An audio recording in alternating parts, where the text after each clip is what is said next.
Welcome to Fitzdog Radio, back from Las Vegas, Nevada today. I was out there for 7 fucking nights. Let me tell you something. I've often said this. Vegas is a 36-hour trip. 7 days and 7 nights. And look, don't get me wrong. I played at Brad Garrett's club. The people there could not be nicer, more professional, more welcoming, bent over backwards to make it a good trip.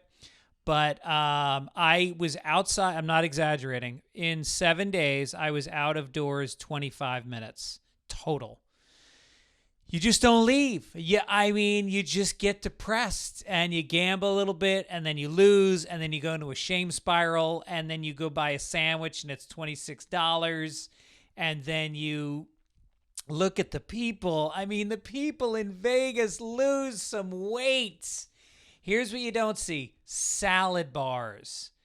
All of the snack shops, nothing but garbage. People are smoking, and there's a lot of limping. Everybody's limping. And if you're not limping, you're on one of those little scooters. And not even having fun on the scooter. If I had a scooter in a casino, are you shitting me? I would be doing slalom between the slot machines. And I played craps, and I think crap must have been the worst curse word available when that game was invented, because if they invented it today, they have to call it motherfucker. Hey, man, you want to play some motherfucker? Now I'll be at the cunt table, but I'll see you later in the motherless whore pavilion.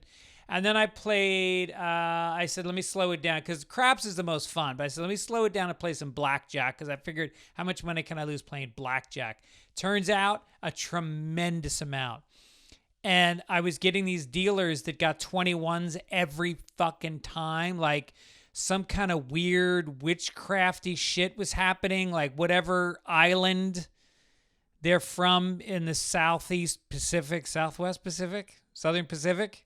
It's just like ends up on 21 every time. At one point, she gets a 2, and then she gets a 3, and then she gets a 16 of spades. I'm like, what? That's not a card. Anyway, we talked a lot about it on stage in Vegas, and my wife saved me. She came out. She came out for the final 3 nights for Valentine's Day. We had a nice Valentine's Day. The Ed, who works at the club, got me in at this nice Italian place, La Cucina, I think it was called, next door. They treated us great. They put us in a special private room, and it was all lovely. And my wife, sometimes you re-fall in love with somebody again, and we just had the kind of weekend where we just hung and flirted and made love. Can you say that at 58 without grossing people out? Watched movies. We watched the one about the priests, Conclave. I think it's called Conclave. We watched Tropic Thunder. We watched Shooter with Mark Wahlberg. Here's the thing about Mark Wahlberg. You know, he's not good. He's not a good actor. And he is so full of himself. But I'll watch him. I will absolutely watch him do a movie. We watched the SNL special. I had some thoughts on that. I'll get into another time. But yeah, it was great. Great. Brad Garrett was there. He does this thing where he comes in. Every other week, he comes in for a few nights of the week, and he hosts the show. So the feature act, instead of doing 25, does 10. And then instead of me doing 40, I do about 20. And then Brad hosts the show, and he goes up and he just destroys. He's 6'8". He's loud. He's funny as shit. And he just does old school Rickles kind of stand up and says shit that I can't believe he gets away with. But he does. And I'm telling you, people go, oh, you're going to Brad. Are you going to meet Brad? Great guy. That does not describe Brad Garrett. I mean, people say that and you go, all right, he's probably famous and rich, so he acts nice because he's got to get away with it. He doesn't want to seem like a rich douchebag.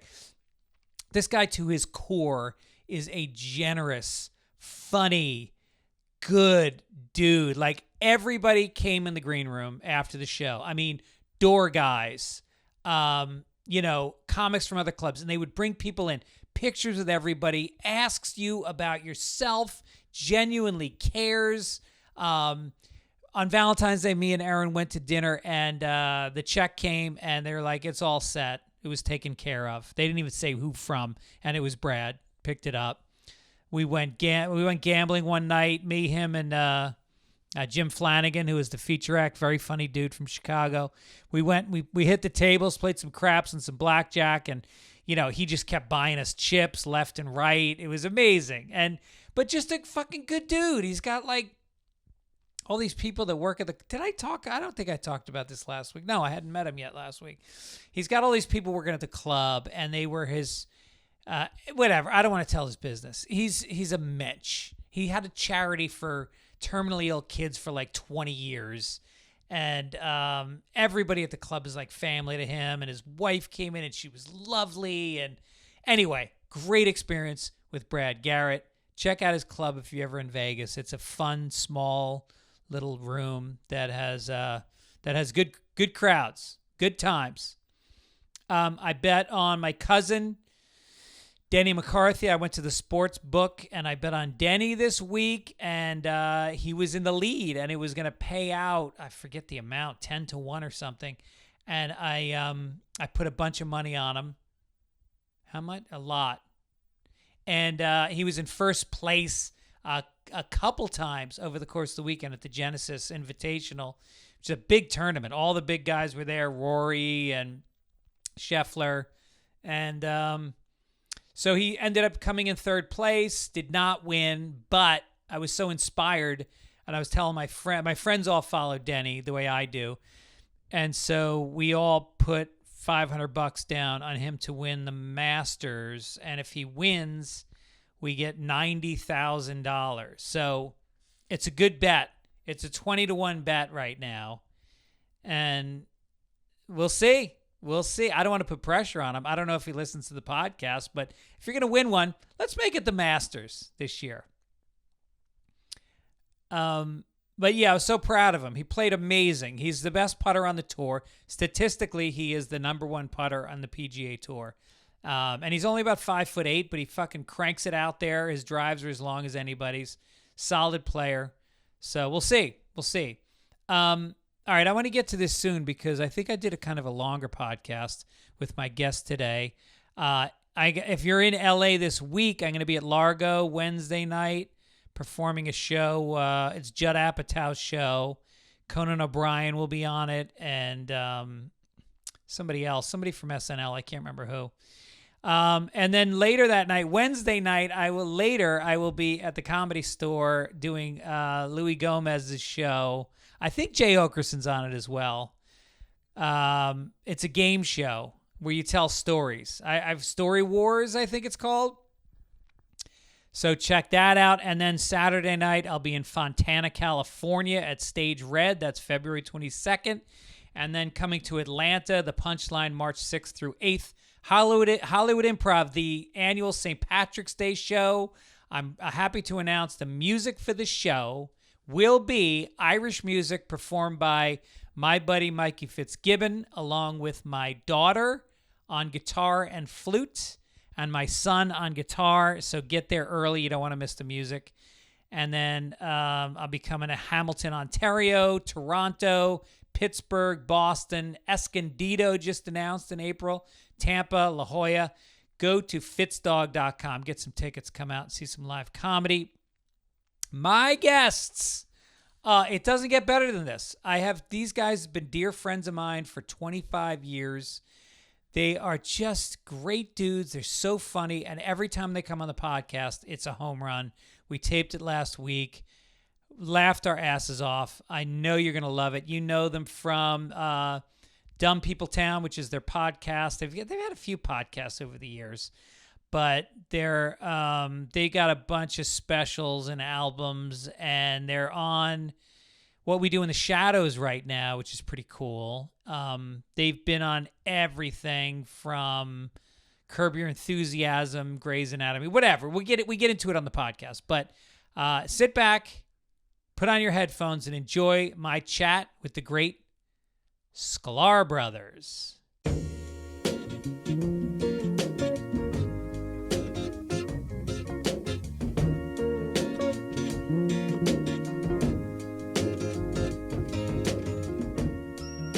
All right, welcome to the show, Jason and Randy Sklar. Yes. You are, it's when I think about my career and Old I think friends. about the people that I can share common names and stories and places and gigs that we used to do, and you guys have been a part. You're in the fabric of my whole life. Same. So much wonderful history back and forth. Every time I see you, it's like there's a depth to you. You remind me why I love this business. Every time we see each other, whether it's like playing golf at some like Comedy Gives Back thing or just hang out at the store, or you come to our podcast, we see yours.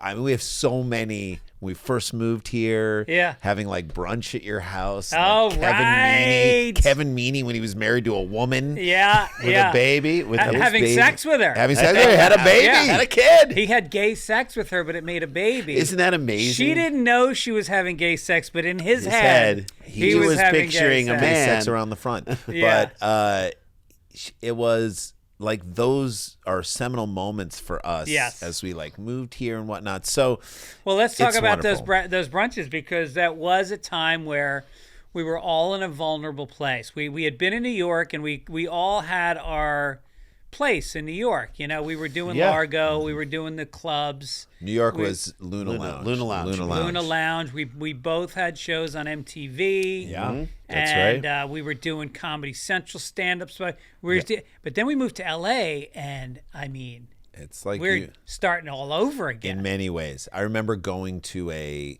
we went to a open mic. Oh yeah.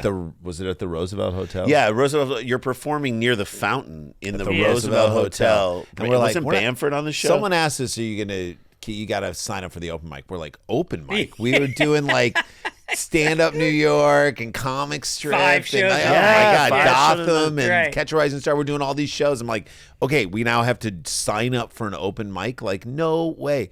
And then Maria Bamford, we saw that she was on it, and we were a huge fan of hers, and she had signed up for it. We're like, oh, well, we can do this. Yeah. And then she was great, and we were great. And then it took a little while. We got past at the store first, and it was just... But those brunches were nice, because people had told me when I moved to LA, if somebody lives on the east side of LA and you're on the west side, you literally will see them once every 6 months. Right. And I was used to seeing you guys all the time in New York. So I decided that I was going to have Sunday brunches. Started doing during football season. That's right. And me and Aaron had just gotten married, and we had gotten 3 waffle makers as gifts. Yes. So we just would crank waffles, and it was like Lisa Langang, Nick Swartzen, Zach Galifianakis, Mike Gibbons, Karen Kilgariff, Kevin Meaney. Did Mike Royce ever come to one of those? Oh, yeah. Mike Royce definitely came. Yeah. We had all moved out within a year. Right, and you guys were in the Santa Monica. It was in Santa Monica. Right, and we would have brunch. We'd watch football, and I remember like in the fall, it would then nobody wanted to leave. We'd end up watching baseball that night. That's how lonely we were. You guys were so generous, and I always saw you guys as like, oh yeah, you're mature. You and Aaron, like you guys were like a step ahead of like me and Amy. Well, you hadn't had kids yet. No. But you still were looked up to you. You guys were like a family yeah. unit. You were that one step ahead, and it was great. Those were really wonderful, and those kept us connected in so many great ways. But yeah, I mean, it is remarkable that we still see each other as we do this thing. And every time I see you do stand up, I'm always like, God damn it, I love how honest you are about everything on stage. Thanks, I absolutely love it. Thank you. Yeah, Love I it. mean, what Randy and I were saying as we were, preparing to come do this show, we're like, there are very few people who have bits that have stayed with us for 35. You looking at your grandmother and blowing her hair like a dandelion milkweed. Yeah. To me, that's like, I put that, frame it, put it in a museum. Put it in the That is Smithsonian. a classic. Hilarious. But I'm like, Classic. that Hilarious. bit would Number one, we're like, it's so specific. 2, it is so funny. 3, everyone in the audience always laughed. That was always a killer bit. I think the thing about the bit that worked is, the bit was that my grandmother's hair is thinning. It's gray and thinning, and she looks like a dandelion. Whenever I see her, I get her in a headlock, and then I blow her hair like a dandelion. And you would just go. But I think the key to the bit is the headlock. I loved it. I mean, and New York audiences loved it, and it was just, and that was the other thing about you back then, which was really inspirational for us, is that you really did material. Like, there were 2 types of comics in New York. There were comics who would come on stage and kind of go after the audience and come with the energy and do this and that. Not that you didn't have energy, but you came and you did jokes. You did bits that you wrote. It was about the writing. So for us, we're like, we have to write stuff. Like, you got to write good jokes that work everywhere. It works in New York. It works in LA. It works here. It works in Boston. I think we came and saw you in Boston. You and Jeff Ross were doing a thing at BU. Right. And were we on that show? Yeah, you were on the show. We came on the show. But like in DC, we did a thing with you at the Kennedy Center. So like, that's right. We've been around this country, and all the bits just worked everywhere. Yeah. I'm like, yeah. Well, and I think when I think of your guys' bits, I think about how people were, including myself, work so piecemeal. Like, here's a funny dandelion joke, and then the next one's about getting my oil changed, and it's all over. And you guys do these like set pieces. Yeah. Bits. You big do bits. no, they're chunks. Like a chunk. They're a big meaty It's chunk. like a song. I mean, that's what people said. It's like a 3-minute or 4-minute song. REO Speedwagon? Are you kidding me? That was. I mean, that was a fun bit. ridiculous. So silly. Over the top, annihilated every time. Oh, but just also. That was your We Are the World. Yeah, that was We Are the World. Yeah, That was yeah. for Meanie. R.I.P. Did you guys ever pull that one out? No, God, no. But here's the thing about stand-up, and I lament this. The comics that we saw, because, remember the Friars Club in New York, and you had all those old Borscht Belt comics like Freddie Roman and those guys. Alan King. They never did TV, and so they just kept worked doing on the same bits routine over and over. Yep. And they'd cycle old stuff back and forth, and like there's a part of me that's like, I love, like when you just said that dandelion bit, I was like, fucking do that. Do it again. You know what? Like, do it. Why is it that we're not allowed to do that? You are. I mean, I always say comics and bands are the opposites. When you go, as you're a fan and you go to see your favorite band, and they like, say, I'm going to play the new album front to cover. Get out of here. If you're a comic and you utter and you have fans there and you utter one phrase that you've uttered before, you'll come out to the line where people are afterwards. They're like, I wish you would do all new. And you're like, what are you saying? I know. That was one phrase. So it's the exact opposite. They just want to see the new stuff. Give me new. Yeah, but then you got a guy like Bobby Lee, who I don't think writes a ton, but his bits are they're such act-out bits. Yeah. And they're so performative. Yeah. That I really don't get sick of watching them. I could watch him So what Bobby's figured out with the podcast too is that and I think he's brought a lot of what he does on his podcasts, plural, onto the stage. And like now people are coming who have seen him and understand the full context of who he is. Yeah. And like he can just be himself on stage. And well, that's the beauty of the podcast stand-up combo is that normally because look, if I just played 3 improvs in 3 weekends. Where? I did Raleigh, North Carolina. I did Nyack, New York, and I did Milwaukee. Nice. And the thing is, like, Milwaukee's like, they're like 500 seats. I'm doing 5 shows. Oh my God. I'm not selling 2,500 seats. No, you're not. So they end up getting people coming in because they market really well, and I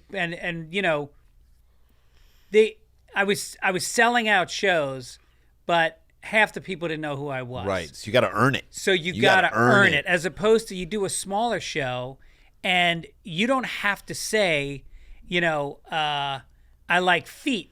They just know I like feet because they've listened to the podcast. Yeah. And now I go right into the joke. Yeah. And it's the same thing with you guys and your relationship and your rhythm. Like they're already attuned to it. And it's almost like a primer for the stand-up. I mean, the worst Come on, what's happening. Jay. The worst thing is when you go into a city and people see you and they're like, "Hey, what are you guys doing here?" And you're Yeah, like, I know. no, I can't. Not marketing our show very Right, well. we did Yeah. not That's do what that we're doing right. here. But that's the thing is I see like when I see these people come out at the improvs and they see me and they go, I loved you. You were great on I Love the 80s. That person did not find out about the show from me. No. But the improv sent out The thing. blasts That's right. and they said, oh yeah, I know that guy from I'll go to the show. So Right. I'm okay with that. No, my point is why aren't I reaching those same people? right Because for your podcast, we have enough passive fans because Yes. we've done so Yeah. I love the 80s Yep. and all that stuff. Oh, yeah. Like Yeah, people Cheap see Seats, that our and show. it's enough for them to go, oh good, Yeah. I'd like to see, as opposed to if they were to market a guy who's brand new, they're not going to get the same response from that passive crowd. right. Yeah, But why can't we reach that passive crowd? That's what we need to figure out. Right. This is all part of the thing. You know, we all got into comedy to be mid-level marketers. Exactly. I know. You know, Jesus. listen, it's Gonna wear a V-neck and a Orvis like an vest. Orvis vest.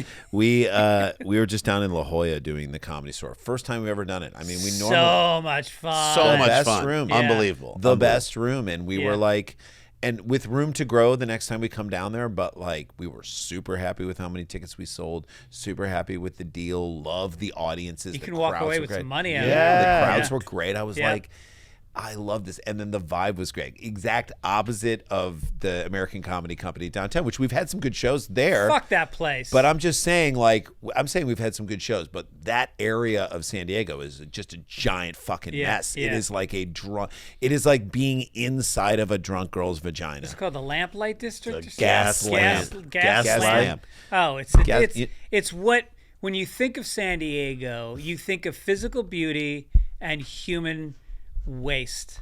Like I it's think- just a bunch No, of no, no. white yuppie. People go down to San Diego. This is my theory about San Diego. People go down to San Diego to just they're like, tune out. Don't tell me about anything. I don't want to read Yes, books. yes. I don't want to know what's going on in the Right. world. Don't tell me anything. I'm down here to retire. I maybe have seen too much shit in the military. Yeah. I'm down here and I'm like, don't tell me about anything. We said it's a very chill place, but our joke was there's a very thin line between super chill and lazy. right? Yes. And San Diego sometimes You cross that line. Yeah. Like flip flops chill, flip flops at a funeral. Lazy. lazy. That's lazy. I don't care if it's a burial at sea. You show your God Open Yeah. casket, fine. Right, Open right, toe, right. I don't like it. Right. Right. Yeah. Walking around with your shirt off, chill. Walking around with your shirt off at 60 with no sunblock, and now you have a sunburn. At a custody lazy. hearing, That's not good. Lazy. Yeah. Yeah. And so we're like, the just even the name Ocean Beach to us was hilarious. Hanging out on your sailboat, chill. Chill. Living on it, lazy. Where were we? Where were you? That's the other thing. So our joke was Ocean Beach. Ocean- Laziest name for a beach ever. Ocean Beach. Why is it called Ocean Beach? Because it's by the ocean. Every beach is by the ocean. Every beach is by the What are ocean. you? And then our joke Was was Sandy Beach taken? was Beach not taken? Was another example that we would have thought up, but we've been hanging out in San Diego so much that we've gotten lazy. That's such Even a the Kindler. seals. That's such they a don't even Kindler. swim. The seals just lay around. A chill seal. We're adding this. We're the, adding the this. chill next time. seal, cruises around the harbor. Yeah, this guy Pops just up. lay on rocks. Like They there are just lay seals that around. balance balls on their Right, noses. right. That's a chill. Like I came down to San Diego to do nothing. Yeah. Don't fucking make me balance a ball. Don't do. I'm retired. This isn't the circus. Yeah. It's San Diego. I was a Marine SEAL. I've been to the Afghanistan. Afghanistan. That's Yeah, that's a good one. there's no So- water there. Is No, there? is No, there water in I it? think it's pretty dry in Afghanistan. I was a SEAL in Afghanistan. And then I was like, did SEAL Heidi Klum's ex-husband fight in Afghanistan? I don't remember. Maybe. But anyway. Is that how he got the scratch? All right, I'm done. So, I mean, it was from, we had a wonderful time down there. Our Yeah. first time down there, I'm like, oh, we will But forever those are go. people that all know you. and Yeah, are there was a fans. majority of them were excited that we were there. Yes. And came to see us. And as a result, you have that, there's the common Shows were language. fun. Our Yeah. early show Friday, which typically early show Friday they're a little tight. Yeah. Late show they're drunk because they don't know how they They're worked all exhausted. day. Yeah, They're yeah. exhausted. Early Show Friday can be good, but sometimes they're a little tight. Was maybe one of our favorite sets that, like, in recent memory that we did. It was like we got up there, we got into it, we're doing our stuff, and you kind of know where your set's going. You know when it's like about to land. And I was like, we're here already? I can't believe we're here already. Right. It was joyful. My niece is a waitress there. I got her a job as a waitress. Oh, yeah? Yeah, she's from New York, and she graduated college, and then she moved out. And I got her a job as a waitress, and it's like... Who is it? What's her name? Do we meet her? Julia Gale. She's very attractive, and she's very outgoing. Yeah. And she was a big hit. She got to the club, and her whole social life is everybody there, and she just talks about what a great environment it is. They're fucking great people. Yeah. Anyway, it was super nice down there and beautiful. And we're like, we got down there, we drove down there, and we said, this is what a stand-up weekend should be. They put you in a hotel, you're hanging out down there. Seaview Hotel. It's like a cool old 50s hotel. Oh, my God, I loved it. It's an old hotel, which is like not too nice, not bad, it's in the middle. And again, it's fine. Seaview. It's next to the ocean. Yeah, exactly. Obviously, you got a view of the sea. Sea view. Get more creative. And we played a little golf, and You did? We did a couple rounds. Went up to Encinita Hills, and you played another round, but I had to drive back up because my younger daughter got into college. Like, she was like found out. Yeah. She literally, I started driving up, and she's like, the email's here. So I literally drove from La Jolla up to her school in Eagle Rock, picked her up early from school. We went home, opened up the email, all of us together, and then she got in, and I... Wait, was that the clip I saw on the internet? Yeah, she got in, I drove right back down. That was such a cool clip. Joyful clip. Yeah, that's Joyful nice. moment. We don't show a ton. We're not like, we don't pimp certainly our kids because they're older, as you don't really either, but like, that was a moment that I'm like, our fans would love to see this. It's just now, I remember the moment when my daughter said that she hates school and maybe she'll take a couple classes at Santa Monica College. And I you remember posted that. We were all huddled Gathered around her. and to see... My daughter could still get there, so God willing. To see her put down the crack pipe for But the 5 no. minutes The truth to is, let us take this video. This is what I've realized. Is certainly from her is like we're trying to get her to the finish line of school. That, like, it's not for everybody. Like this path and this thing. That's what I learned, and you learn that about your kids. It's like this. The path that you think is going to be the path, like your kid might just be like, F school, I hate it so much. Some of the smartest people I know never went to college or did a year of college. It took me a year to wrap my head around that, and then I realized she struggled through high school. She's got ADHD, she's got everything, and until she finds out what she's passionate about, it doesn't make sense for her to continue down this path. She doesn't enjoy it enough or feel like I went to college. I took a year off after high school. I traveled around the world. Did you so, really? By the way, that's for 6 so. months. Who told you to do that? Oh, well, I didn't think I'd ever go to college, to be perfectly honest. Did you want to be a comic? I wanted to be a writer. I wanted to write novels. Okay. And so I said, I'm not going to school. And so I worked for 6 months as I was a parking attendant at a country club and a cook at TGI Fridays. So amazing. 2 jobs. I saved up, ready for this? $3,000, which at the enough. time was like a fortune. Enough to travel for 6 months. Like if you were to do it today, that'd be like $30,000, right? So I get a backpack and I hitchhike around. I find a spot in Ireland where my grandfather was born. Right. And I rent a little cottage and I wrote a book. I wrote a novel. And amazing. I fell in love with this bartender at the Atlantic pub in Kenmare. Oh my God. And I dedicated it to her. And it was in a thick notebook. You know, it was like 150 pages. Yeah. And every night I would write all day, and then I'd go to the pub and I'd flirt with her. Oh my God. And I think I kissed her a couple times. It was like nothing, but I had dark red hair and green eyes and pasty white skin. Can you still get together and with the her? accent? No, I'll tell you the follow up. So anyway, I give it to her. And she told me it was brilliant the next day. And I didn't realize in Ireland, people can say like, your bike is brilliant. Like it's just You're like those shorts are brilliant. It's not rainy today. Brilliant. Yeah. And so anyway, she kept it. At least she didn't say it was And I moved on to the next town, and I left my first novel with this woman, and I came back.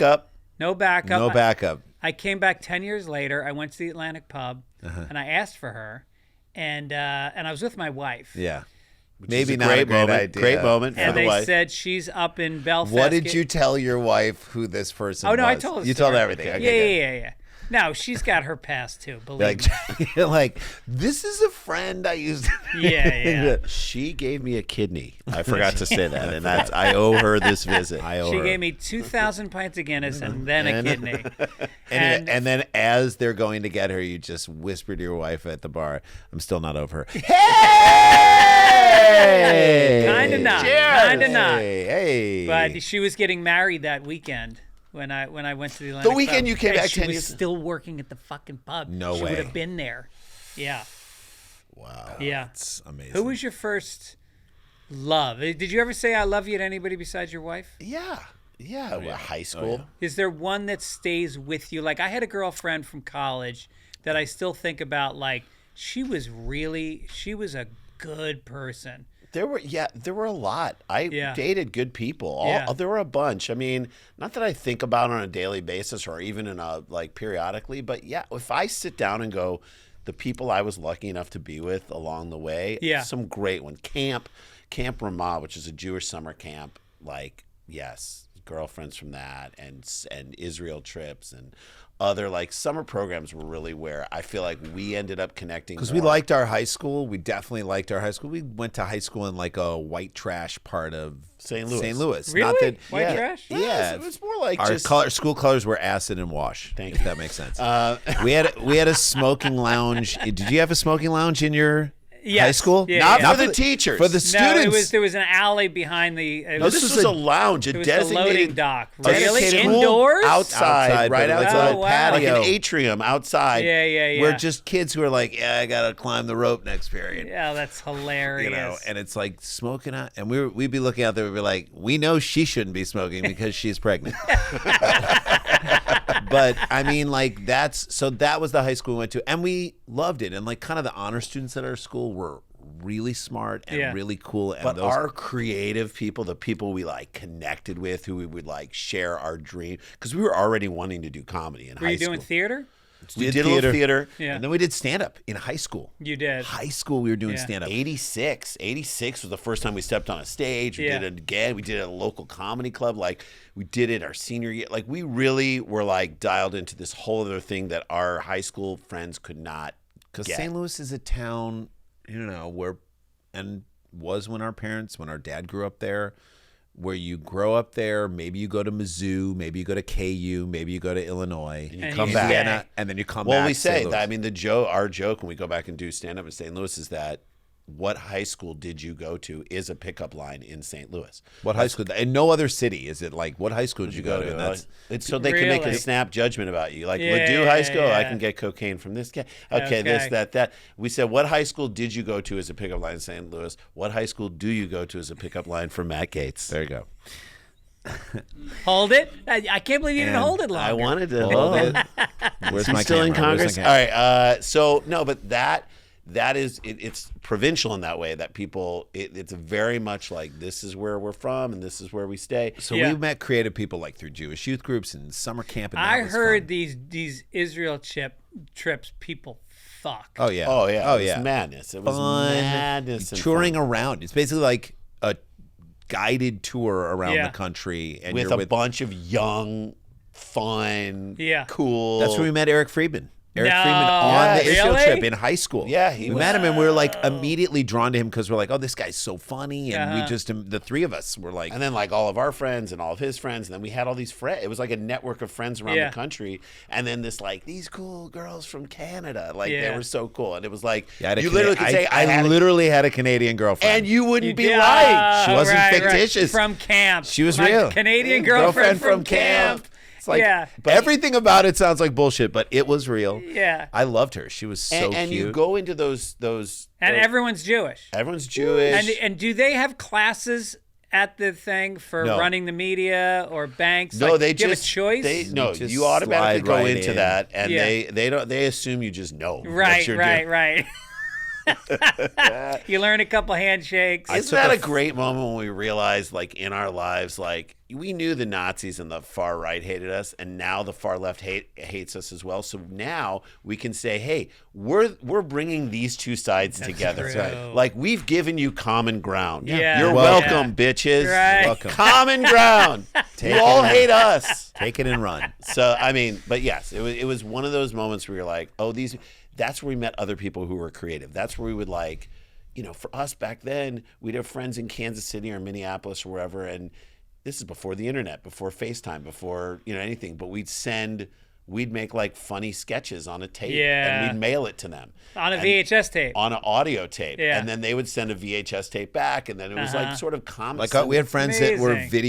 videographers for bat mitzvahs and weddings and weddings in Kansas City. in Kansas City, and like they'd have people at the wedding, record messages for the Like, is there anything you want to say to the bat mitzvah or the bride and groom? And and then it's like, congratulations, we're so happy. And And at then the they end get they're like like- an old Jewish couple to say this to our friends. And so like we'd have a list of like old Jewish couples being like, Randy, quit playing with yourself or whatever. It's like so funny. great. And like I'm like, But what when you guys first got to New York, you were doing video stuff, weren't you? Didn't you guys like have like little underground kind of stuff you we were did shooting? stuff like that. Yes, we did. We did do stuff like that. We were like of the mindset, luckily, thankfully, and we tell new people this all the time who are like, how do I get into comedy? We're like, you got to make stuff. You just How do have I get to into make stuff. comedy? You do comedy. You do comedy, you You make just literally stuff. like Yeah. people today that I get friends that go, I got my friend's nephew starting comedy and he wants to, meet for coffee and pick your brain. I go, pick my brain. Get on fucking YouTube. What do you want to pick my? I mean, pick my get brain. on- So there are I'm a million a ways. 58-year-old guy. What I am I know. going to tell you about getting into comedy as well, a but 21-year-old? what you can't, there's things you can't tell them because there are people who are ridiculously successful just, on TikTok or Yeah. they become, there are a million ways you can do it. More ways than what We can tell people the industry will let you know.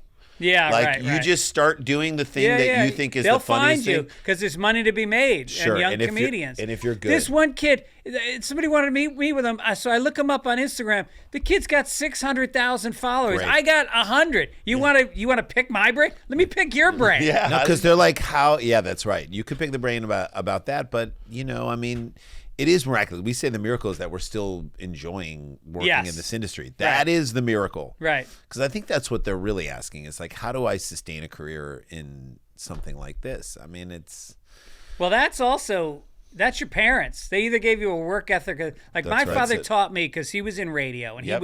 he had years where he didn't work. Like literally in high school, he had like 2 years where in he did high not school. work. You're ready to go. Yeah. Maybe Were not you to. guys? Was your family panicked in those moments, or did he keep? They never shielding? showed it if they did, Uh-huh. but So he was let go from one radio job, Yeah. and you're waiting to find another, and he didn't want to move you around the country because he probably had like Wichita is gonna. no, because he also did TV commercials, so he had to stay in New York. Yeah. He would make the radio turned into a showcase for his voice to do voiceovers for commercials. Got it. Amazing. He would literally not audition. They would just say, "Oh, we want Bob Fitzsimmons because he's got the soft, female-friendly voice that Yeah. we like." Right. But anyway, just like you, just like you.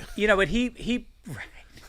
But he would smoke 3.5 packs a day, so he had a little bit of a little gravity, gravel in yeah. there, yeah. But he, he taught me that if you're going to go into this career where there's going to be downtimes, save your fucking money, Yep. invest it wisely, spend less than you make, buy real estate, put your money in stocks. Like he had He's yellow so smart. notebooks filled before computers, Right. filled with quotes on his stocks every month. I mean, that is amazing that your dad was in a business that is, I would say, adjacent to or connected Right. to our business. Right. That is miraculous. Well, Jay, we're sitting in front of microphones. I we know are, we essentially. are, we Right. are, and like I think about that time when you were on Howard Stern, like they were testing out who's going to be like the Oh, new yeah. Jackie, and you were on there, and I was like, to me that must have been a full circle moment for you given Yes. the fact that your dad was probably on the go radio. into that in building. New York to go in. Well, the crazy thing is Howard used to shit on my dad in New York. That was his thing. He would shit on Yeah, all the other sure.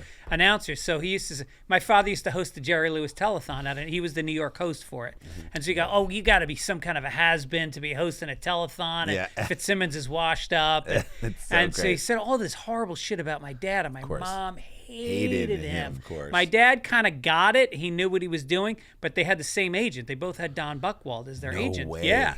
And Don Buchwald, my father was his first client. My No father way. introduced Don to all the different station managers in New York. He got him started in radio, got him his first clients, all that stuff. So they were like this. Yeah. And he just died, God bless him, 6 months ago. But,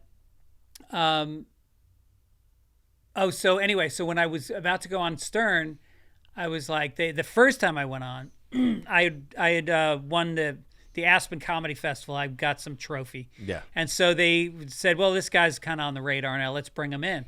So they invite me to come in, and I'm like, what the fuck? Am I being set up here? Yeah. So I'm going in on a Monday. I listened to the show on Friday, and he had the week off the week before, so they were playing reruns. On the rerun, it's him shitting on my father. No Oh way. my God. Did they know plan that? I'll never know, but I went in on Monday, and now I got my fist clenched. I'm ready. Ready to Yeah. fight. I got plenty of shit to say to Stern. And he comes on and he goes, Greg, I just got to tell you something. Your father was one of the great guys in this. In an industry where people are not well liked, everybody loved your father. He goes, he taught me so much about how to enter. He just went on. He and did his on. love song Yeah. with my Yeah. dad. Did you Did you play that for your mom? Did she get to hear Oh, that? she listened. Oh, Okay. that's She amazing. listened. So then It's amazing. maybe that helped her. She never got over it. No. No. Yeah, Irish broads, they never This get over asshole. that shit. But then, and then Just when like the woman boiling a potato, being like, Yeah. I'm gonna fuck him up. yeah. Just like the woman never got over your novel. But anyway. Oh! She's marrying another guy That with the was a novel on the tough back one. of her dress. Have you ever done material? Because Kevin Meaney's advice to me was do an act you can do in front of your mother. And I was always like, I can't do No. it. But you guys, you seem like you probably There's a do. lot. There's a lot that we can do in front of our mom. There's a lot, and there's a lot that she.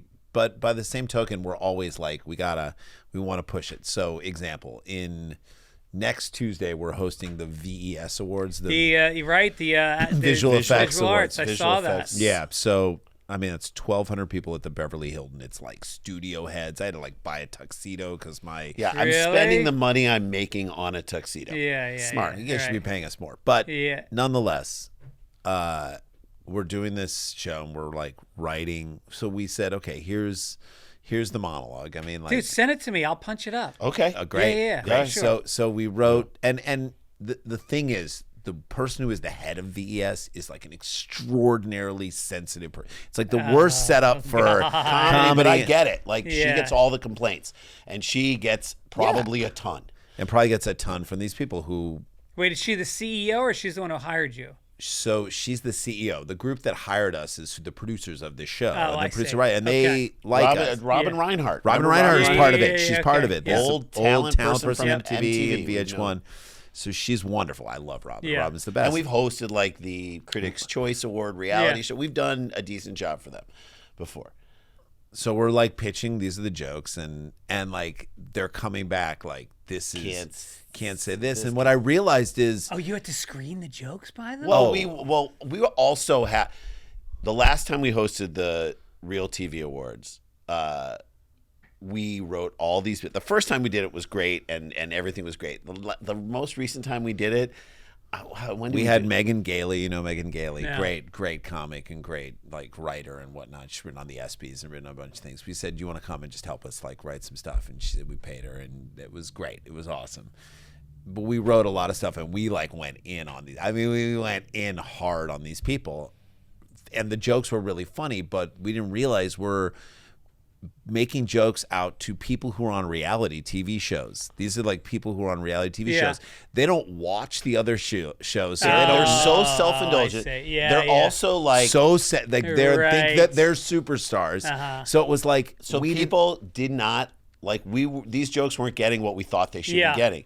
So much so, and we did a bit. We wrote like such a crazy bit I don't even why we did this. Our friend Brad Morris came on as like he was like a new PR guy for the worst guy on a reality show. Tom Sandoval, who's on Vanderpump Rules. We're like everybody hates him. Everybody hates him. He's like, I'm his new PR guy, and we're like, what is your name? He's like David Hitler. We're like, that can't be your name. He's like, I'm taking the heat off of him. He's like, it's working. It's totally working. It's I'll working. See you guys later. Like, don't raise do your hand.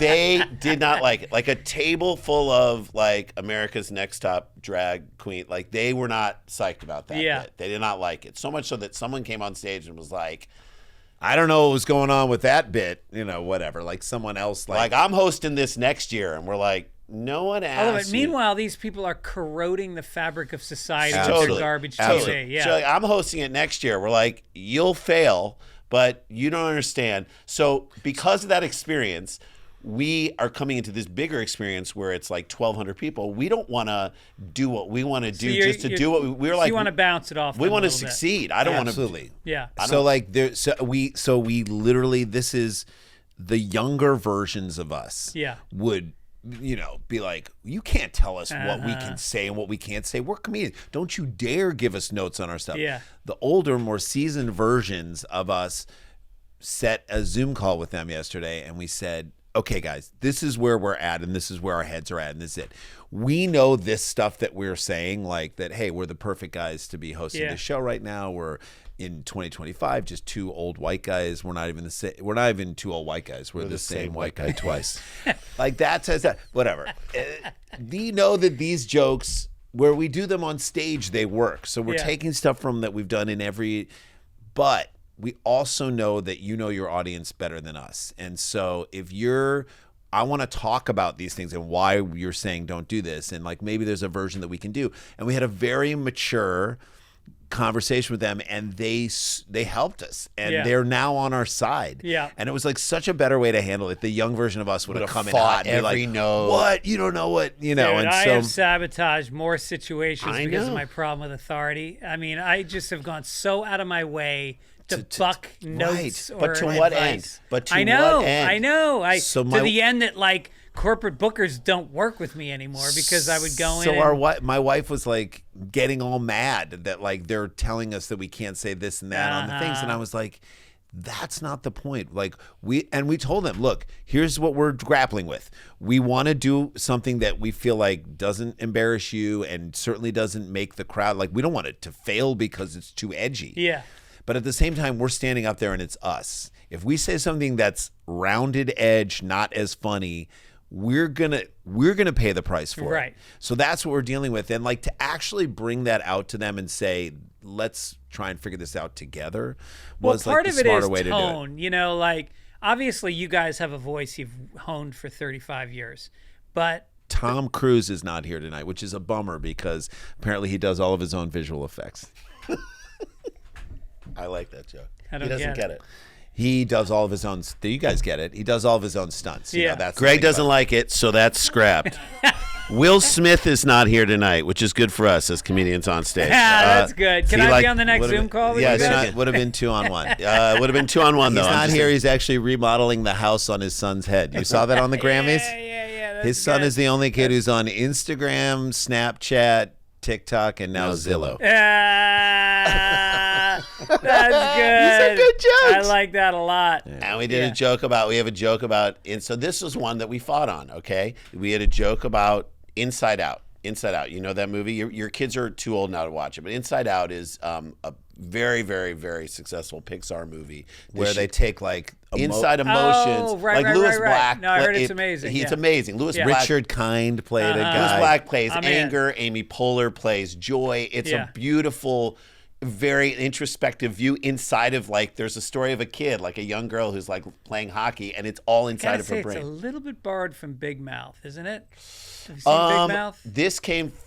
I think the No, first Big Mouth came first. Big Mouth came before. Yes. It's possible. Yeah. Yes. Okay. But a He little. might have been developing it for a while. Yeah. Yeah. I mean, I don't know how long they were working on this, but it's a really, really great idea. So our joke was that it's nominated tonight, but there's a new emotion that was put into this year's thing that's up for an award, anxiety. We're like, Randy and I got a hold of a list of emotions that were that rejected. These are rejected emotions. emotions. These are the emotions. That was like a Letterman bit. So of all the emotions, Paul on the I thing. just Of said all that. the emotions, these are the most rejected. Paul, we just said that. All right. So we said one of our emotions that we picked. Sarcasm. Sarcasm. Were like they wanted to be in it, but based on tone, they thought they didn't want to, so they were fired. Gaslighting was hired, then didn't show up, then blamed the film, and you're like, why is it the film's fault? That's not cool. And then the last one we had was performance anxiety, which obviously it's a kid's movie. We can't have that in the thing. So, but then we went further on that. Our joke was like, and look, it happens to a lot of guys, and we, as from our experience, as we've been told, it's a normal thing that happens to a lot of guys. Like we just kept going, and they're like, you can't keep going. No. They said you can't do it, and we're like, what if we cut it shorter? What if we just cut this shorter and just said performance anxiety? It's a kids movie For obvious reasons. And they're like, I think I said couldn't get up for the role. I think that was my thing, and they didn't like that. And I'm like, wow. So, but That's when you do it. I mean, maybe we'll do that on stage. Maybe you do it. Maybe we do all. We well, you feel always the have room. to go 10% past what You they feel say the you can room, do. and you go and Right, you push right, it. right. We also like. Now that's an interesting question. When you say feel the room, are you guys that in sync that you are making joke choices on the fly Yes, we are. together? absolutely. Yes. Absolutely. Or we just trust. That's amazing. We trust the other person. And what we have, which is great, which other comics don't have, is if he decides to push a button and goes too far and the crowd doesn't like it, I can be like, good call to push the envelope on that one, Rand. My brother, who doesn't know where the line is. And so then it becomes a battle between the two of us. Yeah. They can laugh at that. We give them permission to laugh at me berating him for making a bad decision. Is Randy usually the one that pushes it further? I don't think No, so. we've No. both crossed the line, Right. and things haven't worked, and you're like, okay, way to go, Jay. Yeah. Good call. Great call. Oh, These that's people are really hilarious. happy that you Yeah. made that You joke. made- right My there. favorite is when you guys walk on stage and you go, we're Jason and Randy. We identify as us, we, As They, they, them. them. they, them. So we're gonna do that. We're gonna Yeah, do yeah. that. So we said we identify as they them, but only when we're on stage together. the And only the time. sad part is we get paid like a he. Right. The other half of the joke is sometimes we get paid like a she, and that's bullshit. There you go. Not that we get paid like a she, but there's a gender pay gap at all. Let's be honest, you guys. Come on, raise the floor a little bit. Okay, whatever. I had a joke. So this is true. They're putting a woman's face on the $20 bill. They're finally going to put a woman's face Great. on, which is great news for women. Bad news for the $20 bill. Now it's only going to be worth $17. That's so good. That's great. It's no dandelion joke, but it's something. Bad that's news a for money. All right, a couple things I want to ask you Sure, about. yeah. Are you? What's this? What We Do in the Shadows? You guys are on that show? Yeah, so we. I mean, that's huge. huge. So fun. Last season. So the Season fifth season 4. was the final season. It's done. Season 4. Yeah. We get this audition. It comes to us, and we're like, "Was this is so good? Was this written for us? It's like so well written." Is it for twins? It Yes, was. it was for twins, and it was like a Property Brothers type thing where they come to the vampire house to Oh, that's basically great. redo it. Yeah. But it's shot like an HGTV reality show, So it's not like their dark brighter. regular There's show. like lower thirds of like other shows that don't exist, and it's like they shot a whole promo. So Wow. we do it, and my daughter, who's at Michigan right now, wants to be a director, I'm like, will you shoot us doing the audition? Like we have self-tape Yeah. here. And Paul Sims, do you know Paul Sims? Sure. You ever work with him? Yeah, So yeah. he's like the showrunner on there. Gary And- Shanley. Yeah, I mean, Shanley. Yeah. Shandling, Fraser. I mean, Yeah. Atlanta. I mean, he's Uh-huh, unbelievable. Atlanta, right. Unbelievable. So good. So he's like, so it comes in and we shoot it, and Daisy was like, okay, try this. She gave it a couple of notes on how to do it, and they were great. We actually used them, and she shot it really well, and we sent it off, and then we didn't hear anything for a few weeks, and we're just like, we really want this. We love this show so much. We really, really want that. Who else is going to do this? I mean, maybe they get the actual Property Brothers, but Yeah. there's got to be more in the script. And in the very beginning, no spoiler alerts. Should we give it? I mean, I think we can. It was just the very beginning of the thing, and like at the very beginning, the way we divided it up, the way it just felt right. His character like gets killed, which you're like, oh, you'll come back as a vampire. Yeah, because that's yeah, what it yeah. does. Got bit by a vampire. I'm like, I'm coming back. Right. I'll be a vampire. This is Uh-huh. amazing. Then you get into the show, And I'm we like, get up there, and then like I'm his just character dead. is just dead. So my character then, like, I try and redo the whole house, like redo the house, but befriend Matt Berry's character. And so there's like a crazy turn at the very end. I don't want to give away that, like that I'm not who I am. I become someone else, and I've been someone else all along. And so the point is, it was like the best exercise ever, because the more of a good friend I am to Matt Berry, the shittier it is when it turns at the end. So we're improvising all this stuff, and these guys are great. Improvise while filming or while in rehearsal? filming. Yeah, so you do the lines and you do what you're supposed to do. And then like then the director, Yeah. Yana Gorskaya, who's amazing, who's like Taika Waititi's right-hand person, edited all of his movies. Wow, no kidding. Yeah, Oh, yeah, and she's so an like incredible she's an director. unbelievable director, like one of the best directors we've ever. Classy, knows the stuff, knows Laughs, comedy, laughs. just gives it up. She's just soft-spoken and just perfect director, like perfect.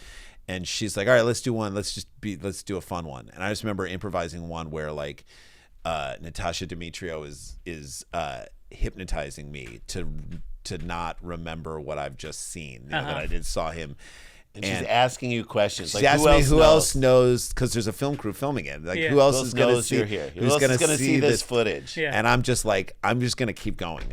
I just seen the Anthony Bourdain documentary where his like girlfriend, who was his wife, was giving notes on the edit of like Parts Unknown, and like people were so fucking mad. So I'm like, there's a girlfriend of one of the I'm in the girlfriend of one of the producers who gets to see some of the edits. One time, a kid flew a kite into the attic that we were shooting at, and now that kid gives his feedback on some of the cuts. I mean, I was just going on, and no one was saying cut. I'm like, I'm gonna keep going, and I'm like, this shit's not gonna get in, and all of it got in. No. They just were great, That's and the amazing. whole experience was great. You were up there for 3 weeks. 3 weeks. I was up Where? there for a whole month in Vancouver? Toronto? And they shot a bunch of stuff. Like our show is like a fake show, which is so funny. They shot like a produced basically open. Our show that we had as leads, like Property Brothers, was called Go Flip Yourself. So it's like a house flipping show. And then they did scenes and stuff, and so then they dropped little scenes that characters from their show were watching our show throughout, and the crew of their show was watching our show and betting on it throughout the season. And so they built it to it, and then we show up. Okay. And so, like in the episode before, they actually played a fake promo of our show. Yeah. And that it felt like it was a commercial. Like, what is this show? I mean, that's such a good piece of tape for you guys. Oh, great. You know what? One of my biggest regrets in life is that I didn't buy Bitcoin. No. Is that Which one? I didn't save all my clips over the years. Oh, yeah. Onto like a hard drive, Yeah. and I have like a reel that, because I mean the stuff you guys have done, you've been on Curb, Yeah. you've been on Better Call Saul. Better and Call Saul, like Entourage. Grey's Anatomy. Grey's Anatomy. I mean, crazy. And it's like, do you have all that stuff somewhere? Yeah, we do. You Somewhere. have clips. A lot of that stuff's on YouTube. You can just pull it. But off I mean, of there, is it but like on this hard drive and Oh this my God. DVD and some? I mean, I think we had someone put everything together a few years back. Yeah. We got to find that. But Yeah. yeah. I mean, think about all the All early the stuff. stuff we I did. know. How much fun that was. So Do you have fun. Apartment 2F? So Mike tapes? Royce just sent us the Dropbox with all of the Apartment 2Fs. So we're gonna start If to. people don't know, Jason and Randy did a show called Apartment 2F on MTV in 97. 97. Pilot was 96. And it had a lot of people that have since gone on to do really interesting It was a sitcom things. with stand-up and sketch woven in, and short films woven in the storylines. So here are the stand-ups on that show: Patton Oswalt, Jim Norton, Arj Barker, Patrice O'Neill, Bill Burr. Those are the stand-ups. Yeah. And like Brian Fraser. Who, Brian Fraser. Great writer, and Jordan Rubin, great director. I mean, Jordan has my favorite, and I'll say this all the time. My favorite joke about New York. Like just being in a New York City cab, he's like, it's just crazy, New York City cab. But which is a premise that a lot of people have. But he's like, it's just. I was in the cab the other night, and I said, here, let me out up on the left in that accident that you're in. That's good. And he also had a bit where he was, and I did this bit with I took my 11-year-old daughter to New York just to see some shows and eat awesome food at the beginning of this year. And we walked by the place where Jordan Rubin used to DJ. And I'm like, that place is Broom Street. Yeah, our friend used to DJ here at a club. And she was like, what is that? I'm like, it's like a dance club and all this stuff. But it exclusive, like bounce in the front. They wouldn't let people in. Like, it was like Leonardo DiCaprio was staying at the Soho And, like, Grand and would like go hang there, out and like De Niro's in there hanging out, and Jordan's joke was the club was so exclusive. I was DJing, but I wasn't allowed to be in there. So our joke is that he took the claw from the like, Korean you know, the delis. Korean delis where they try and get stuff on the top shelf is like a tool. And I was like, that's how you had to change the records through the door. You weren't allowed And to. me physically acting that out was making my daughter laugh so hilarious. Get the claw on the side I'm window, like- flip the record. Cut up the line of coke. Long straw, very long straw. Yeah, I remember I did a show on somewhere in Soho, and it was one of those gigs where somebody hits you up at the Comedy Cellar and goes, Yeah. "Hey, you want to make $50?" And you're like, "Whatever." Sure, why not? So I go down and I walk on stage, and it's all supermodels.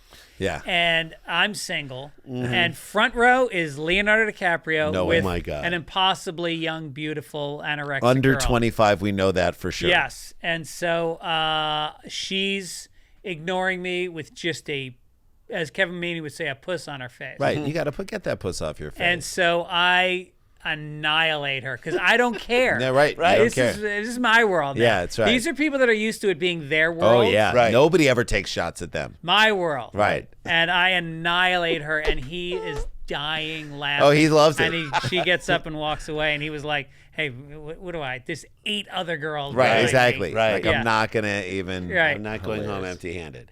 That is unbelievable. And we've seen you before. Like, one of our favorite things that we used to do or watch you do is the old Largo here in LA on Fairfax across from Cantor's, where you would come on last. And the first like 6 minutes of your set was just ripping on everyone who came before Just you. deconstructing Just- And every people who joke. did well. Yeah, But yeah. the crowd loved it. They Yeah. couldn't wait for you to come up and just like hose Your the whole- review of what you had right, seen. Right. And I I'm remember like, I shit on it's- Odenkirk once, and he never talked to me again. Oh, yeah, come on. yeah. Stop. Yeah. Well, We did Better Call Saul with him, which was a blast. Unbelievable. So fun. He was so cool. Yeah. Yeah. He was so nice. We showed up on the set in Santa Fe or Albuquerque. Albuquerque, and he was like, "Oh, you guys got this. That's great." And we hung out and Because it wasn't for twins. It wasn't even Yeah. for brothers. It was just 2 guys who owned the music guitar I store. remember, music of shop. course, And yeah. so then we're in the back and like while they're filming and like, you know how like you're on shows, you've been on films or TV shows where like they're always like super tight budget, so they have to shoot like 45 pages in one day. Yeah. And you're like, we're at this location till noon, and then we got to run over Right, here. right. This show was like so in its like pocket and Like didn't the have food, to worry. the food was good. The craft Dude, service is good. HBO, every show on It was- HBO was like Oh that. yeah, every HBO show was Yeah. like that, but this one also like that because they They loved knew it. they were Oh, great. it wasn't HBO. No, it was AMC. AMC, Oh, right. but still they were the Breaking Bad universe. It was Better Yeah, Call yeah, Saul. yeah. So they like took like a whole day to shoot one scene. Yeah. And you're like, all day is for our scene, and so then you never felt the pressure to like do it right. And Oh my God! And the director, who's a writer, Tom Schnoz is the guy's name. Unbelievable. So such a smart guy. How's his nose? Large? It's actually Not normal big. size. Okay. Normal size. All right. He's like, just run it with Bob. Like, run your scene. And so we're just talking. quiet to him. around. He's like, I want to hear the scene, and so they quiet the set, and he's like, just talk to each Just other. talk it through a couple times. Yeah. And so we're talking it through like we're talking to you right now, and like it's no pressure whatsoever. And he's like, okay, got it, moving on. No! Just from that side. That's hilarious. And he had That's like a premature ejaculation. Oh it my was so God! good We were because- so happy because we had We're like, like, was it good? He was like, it was so natural. it was so Because you good. didn't realize we were. Yeah, we were yeah. We're filming from up in the guitars. We had like a camera. Oh my God! Yeah, That's it's so amazing. fucking All right, it's time for Fastballs with Fitz. Let's do it.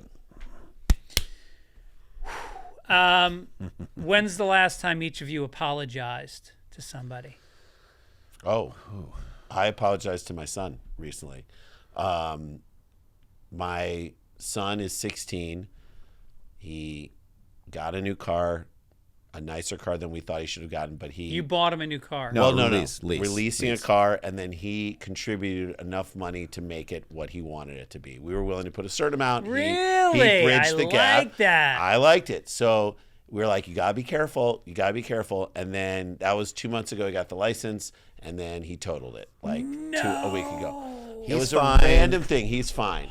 But my wife and I, who, you know, His fault?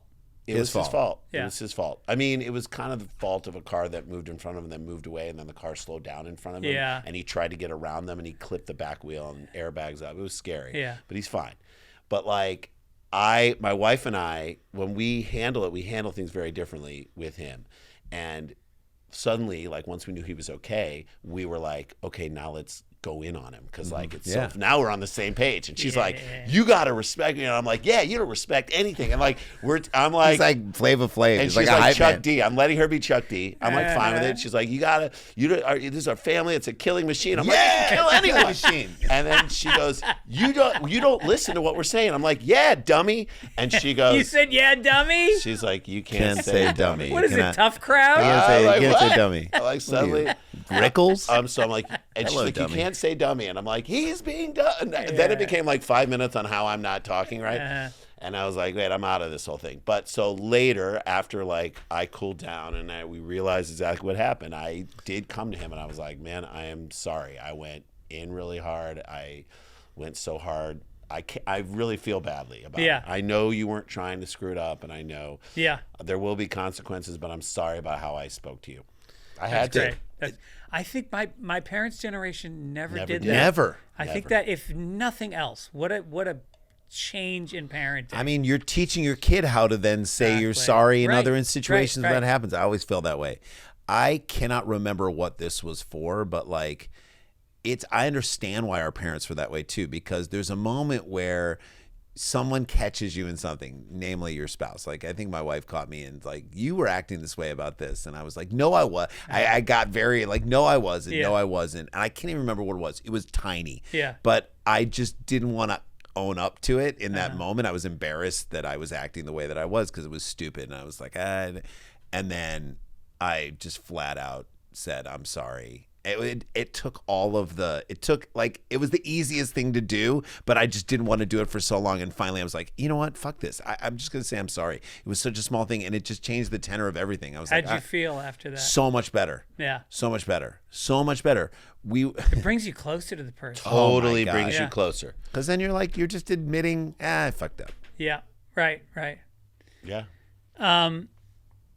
Who's the worst feature act that ever opened for you guys on stage? Sometimes, you go on the road, you don't bring somebody, and they just throw you somebody. I don't know. I don't remember this person's name. No, I wouldn't want you to say their name. You would. No, would wouldn't. not. He said would no, not. I would not want you you to to so say we were up in Portland, Oregon. I would say the same thing. And this guy was not a bad comic, but he was just wrong for us. Like a bad, I think he had like his final bit was like spitting on...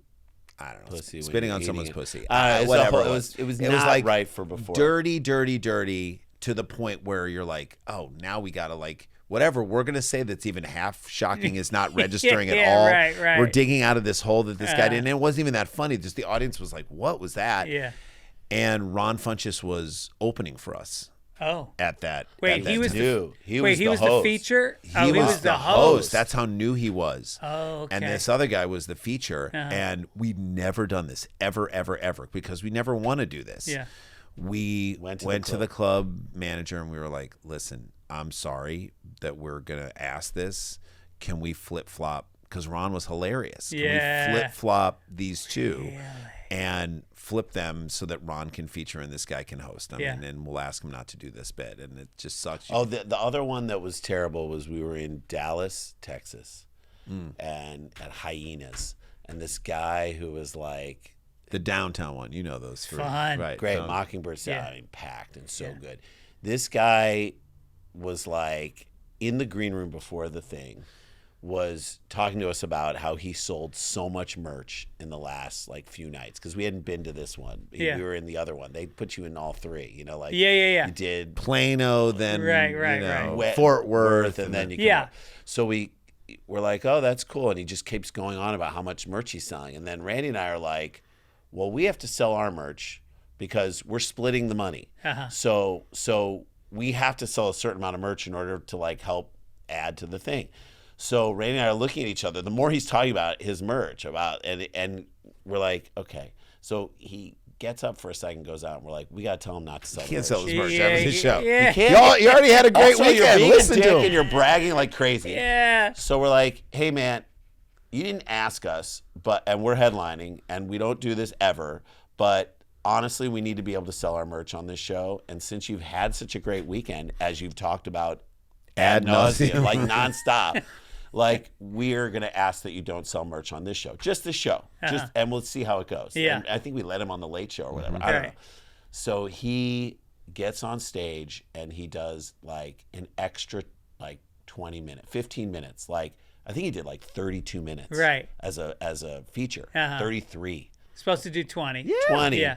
We're like, what the fuck? And the crowd was so hot. And we're like, he's taking the whole, And then, of course, we got on stage and it was fine. And we had a great set. And then because he wasn't selling his merch, we sold a ton of merch. Yeah. And so then... And then we afterwards, like at the merch tab, we're like, he ain't selling shit. No, he is not. No, because he did an extra 15 minutes. Yeah. You can't do that to me. How dare you? No, it's tough. I've had shows where like the feature goes, hey, can I sell my merch? And I always go like, I never act like, yeah, sure. I'm always like, yeah, that's fine. I go, just what I ask is just don't be on the same table as me. Like I need a little space between, because I don't want audience members buying from me and then feeling like they have to buy from him, or not buying from me because then he's standing there. Right. So I go a little distance, and then the host goes, I'm selling stickers. It's like, no, you're not. No, you're actually not. You know why? I don't even mind that it turns into a bazaar in the lobby, but I don't like that now each person is taking 2 minutes out of their set to talk do about a what fucking they're selling. QVC ad for what they're selling. Right. It just takes the flow out of the show. Do you do a joke about what you're selling? Because we started to do jokes. I kill with mine. What's your joke? What's your merch joke? I say, I sell pins. Yes. And I said, well, I got these pins. They're great. You can put them on your denim jacket or your backpack, or just throw them in that drawer that's got the flashlight and the dead batteries in it. I said, and it's cash only. So don't try to give me Bitcoin or Venmo, and I'll do something local. Like I was in Wisconsin, I went, or a block of cheese. Just give me the cash. Yeah. Uncle Sam doesn't need to know about my little pin hustle. That's great. And that's what I do. I only take cash. It's amazing. Oh, wow. We say that Randy's daughter just got into the University of Michigan, and they cheer, and we're like, and we have merch in the back, and people don't know how they're connecting. We're like, so what we're saying is, if we don't sell out of this merch, both of my daughters are going to have to go to Michigan State. I can't. I would rather they go to a women's prison. And it's a big laugh. Yeah. And then people come out. We had a woman in San Diego. This was the greatest and also the most uncomfortable and also the greatest thing I've ever seen. She walks out to our merch table, drops out her purse, and she's like, takes out her credit card, and she's like, I want it. And we're like, what can we get you? Like there's shirts and I want hats. to buy for other people. And we're like, okay. I don't want to tell you what to do. Well, I don't know how that works. And she then goes to as people are coming out, she's like, "You want merch? I'm buying merch." Which is like just not a situation that anyone is even. So a bunch of people are like, "We don't want merch," and so we have to see people say, "We don't want their merch." And then, no, we don't want that shit. Okay, it's fucking what? And so we're like rejected from like 9 terrible. feet away. Yeah. And it's like all these people are leaving. We're like, she's buying it for you. And then, you can throw it away. And then we're like, she's not doing well. Is it our fault? I mean, like and then Jay and I are like, she could do a better job marketing. Whatever. Well, maybe she needs a better like approach. Like now we're talking about her approach. Do we need to like school her on then some people are like, that's so nice, I will. And she starts buying merch, and she buys $500 worth of our merch for other people and herself, and her husband is standing like 8 feet away, like, all right, babe. We're like, and so we're feeling bad, but like she does it, and they're like two rich people, or I think, who come to the show, and we're like, can we give you a hug? Can we, let's take a picture with you? You're so sweet. Like, honestly, like, it's such a funny thing. The merch is such a funny thing because Randy and our dad was a traveling salesman. Sold alteration supplies. Remember that? I mean, they sold like Velcro and like needles and thread and shoulder pads and like bra cups. Our MTV show got canceled. And then we didn't have work, and we were nervous what to do. And he said, "Why don't you go on a business trip for me to Washington D.C.?" And so we go to D.C. to like these big malls, and we're walking around in malls while our MTV show is still on the air. And kids are like, what are you doing here? And we're like, we're selling shoulder pads, bitch. Yeah. Get out of here. Yeah. Selling them to who? To like Taylor's and like Neiman's, Neiman's and Taylor Nordstrom. We'd go So you in got a this, suitcase full of samples, sample and bags. you're walking into department stores. in like dressed in suits. in like today's suits, Men's Warehouse, and it was I like, hope this is in the show that you guys are doing. it's not, but it's such. By the way, that was a joke that got cut from our thing from the VES Awards that I was sad about. We're like, this is welcome to Hollywood's most glamorous night. The fashion here is just incredible. I can't tell you how many. We're just on the red carpet. I can't tell you how many times someone said, "Who are you wearing?" And they're like, "Nordstrom Rack." Today's man. How did they cut that? They It's like, said they don't. These want are successful people who know how to dress. I was like, all right. All right. But so we were walking around, and Randy and I, after that weekend, Filene's Basement. Right. Ross dressed for less. Filene's basement. So is we walk around and we get to like stay at some shitty hotel, and we say to ourselves, we're never doing this. We are not doing this. This is not, as much as our dad wants us to be in this life with him, which I understand. He got into the business. It's a 3-person business. He really dreamed of his sons joining him in this business. We probably would have done well and okay, and it would have been a nice life and great for him. It is not what we want to do. We want to do the polar opposite of this. Yeah. Now we are carrying our merch Yes! to cities and selling it. our merch to people. We're doing the goddamn same Yeah, thing. and I'm sitting behind a microphone interviewing That's people. right. You become your parent. We You are have no father. concern. circle. Yeah. All right, listen, the Sklar Brothers are coming to your town. They're going to be in Aspen, Colorado. Yeah, on at the March Aspen Comedy 12th. Festival. Do you know that thing's happening? Is it HBO again? I don't know if it's HBO, but it might just be the Oh, Aspen that's Comedy amazing. Festival. Wheeler Opera House. Huge theater. I'm very excited. Oh, and it's March, so you can ski. Yeah, dude. March 12th. We'll I slide want it to do in it so ski. badly. Detroit, March same weekend. 13th through 15, and at then Mark Minneapolis at Acme on March Love it. 20th and 22nd. Some people say it's the best club in the country. I love it. I mean, so we went to Mark Ridley's Comedy Castle. First time we've been there in like 30 years. Had the best shows. Detroit's back, baby. It's So back. back. The so most back. and like the fans were great. The shows were great. So we did that, and then I love Minneapolis, and then 2 weeks later we're at Comedy Works in Comedy Landmark. Works in Denver. You're at the outside of Denver. South one, which I love. It's We a love bigger that one. room. You can make a little more money. Yeah, it's Do they fantastic. pay you more when you work that room versus So the there's downtown? we've been trying to craft our deals in such a way that you sell a certain amount of tickets and it Yeah. switches to a percentage, which Yes. is way better for us. That's the way way you do way it. better. That's And the way so, you do it.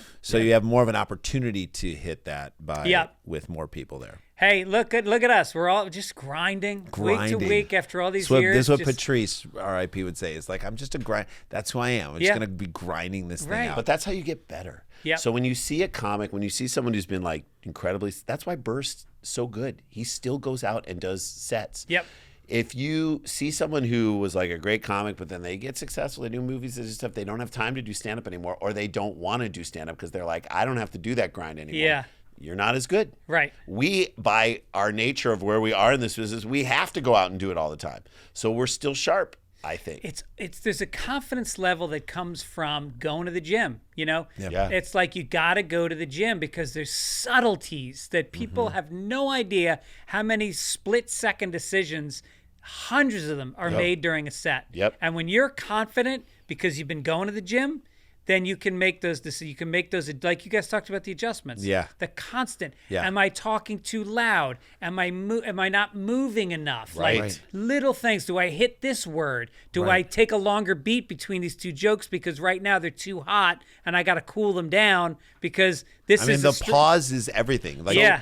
So we were working on our 2-man show, which we. Oh yeah, just- let's talk about that for a minute. So we just did it in at Sketchfest at the Gateway Theater. We did San Francisco. Yeah, Yes. we just did a run of it at the Lyric Hyperion here. We have New York investors. The hope is to take it to Broadway. Really? Yes. You got investors? We have people investors. involved. Look at you Yeah. guys. So I believe that maybe sometime in the near next year we have a shot to maybe bring it to New York off Broadway, then bring it to Broadway if we're lucky. Yeah.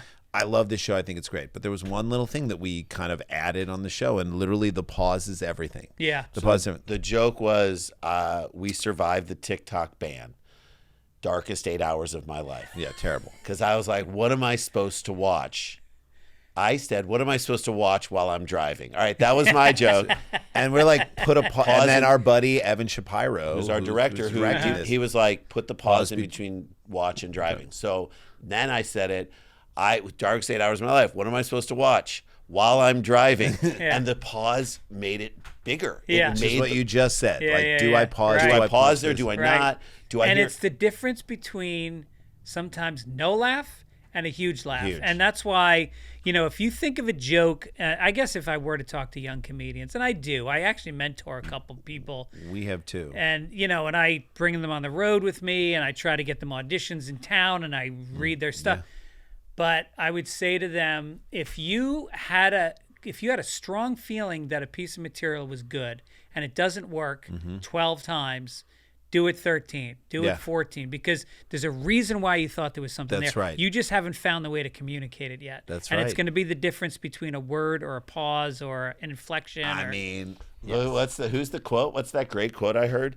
Winners are losers who haven't quit yet. I mean, that's such a great quote, Yeah. and it's so right on, and Right. it's so true. It's like you bail on something before you give it its real shot. Yeah. Before you really work every angle of it, then Yeah. you might I mean, be giving up something when the fires were happening here, which were terrible, we tried to find what's even remotely funny about the way we were engaging with this whole thing, which was how much local news we were watching after never watching. I didn't even know we had local news stations here in LA, but then for like a week, I know everything about like Dallas Raines. Right, how right. he's getting his suits Yeah. tailored. We see the changeover from afternoon to evening, and I can Yeah. know the difference between that. We know them so well. What we said was it's like hooking up with someone at a destination wedding. You know what I mean? Like something you're spending all the time with them. You're like, when we come back, we're You come back to the mainland and you're Yeah. like, new TV, who dis? yeah. I do a joke about it. I go, now because of the fires now, like everybody's depressed except local news, Right. because it's the only time we watch local news. That's it. And they know that we're waiting for them. They're like, welcome back to Channel 4 News. We're still fucking here. right. Let's go out to Chopper 4 now and take a look at that blaze. How's it look, Dennis? Well, Bill, about an hour ago, the fire was almost completely out.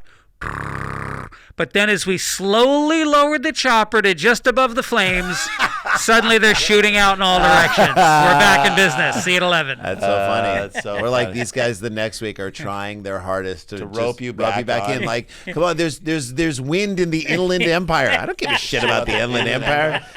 You can see other channels. We'll It's let fine. you watch There's other channels. It's fine to see. We're open. We can And then we're about to shut off the TV, and they're like, "I'm pregnant." You're like, No, you're not pregnant. "How do you know it's ours?